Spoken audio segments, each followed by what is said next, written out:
how ironic is it that I spent 5 years imagining myself into the mind of a boy who became suddenly famous? I mean, I spent 5 years doing that, imagining what it would be like to live in total obscurity and suddenly be famous.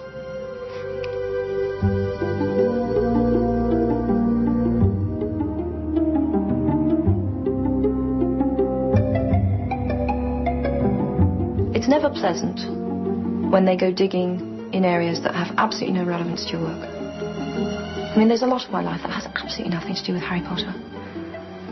Journalists who shall remain nameless. I can't really think why, because I think these people should pay for their crimes. Went after my father. And pursued a very horrible line of questioning with him along the lines of, why does your daughter hate you? Which is a bit of a shock for my dad, as I just got off the phone from him. Fairly upsetting. And they came and doorstepped me. They came to my front door and started banging on the front door. And that really wrong-footed me completely. Because in my total naivety, I thought, oh, if I just stay at home and work, you know. So, I think then I realised this isn't going to go away. And in some places, the books have sparked controversy. J.K. Rowling has become the center of a modern-day witch hunt. Some Christian groups claim the Potter books promote the occult. In South Carolina, parents have tried to ban Harry from the classroom. Books, we believe, promote the religion of witchcraft, Wicca.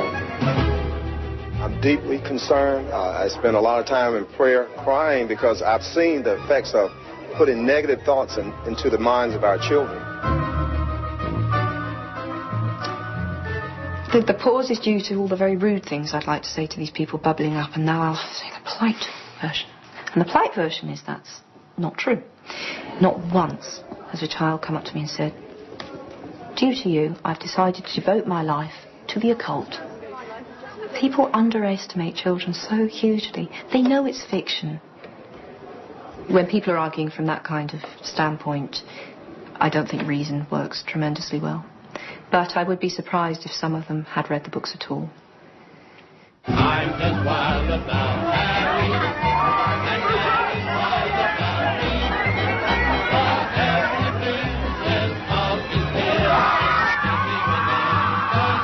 Harry. So far, nothing can cloud J.K. Rowling's success. The long-awaited Harry Potter movie achieved the biggest opening weekend in film history. The closer the viewing came, the more frightened I became, to the point where I actually sat down to watch the film, I was terrified. Because I just thought, oh, please don't do anything that's not in the book. Please don't take horrible liberties with the plot. I liked it, which was a relief, as you can imagine. Yeah, I'm happy. I am loving writing book 5. Harry gets to go to places in the magical world we haven't yet visited. More boy-girl stuff, inevitably. They're 15 now. Hormones working overtime. And Harry has to ask some questions that I hope the reader will think, well, why hasn't he asked that before? Harry finds out a lot more in this book. About his past. Harry Potter's life won't completely unfold until Book 7. J.K. Rowling has already written its last chapter. This is the thing that I was very dubious about showing you. I don't really know why, because what does this give away? But this is the final chapter of Book 7. Which I'm still dubious about showing you. I don't know why I feel like the camera's going to be able to see through the folder. So this is it, and I'm not opening it for obvious reasons. This is really where I wrap everything up. It's the epilogue, and I basically say what happens to everyone after they leave school, those who survive, because there are deaths, more deaths coming. It was a way of saying to myself, well, you will get here. You will get to Book 7 one day, and then you'll need this.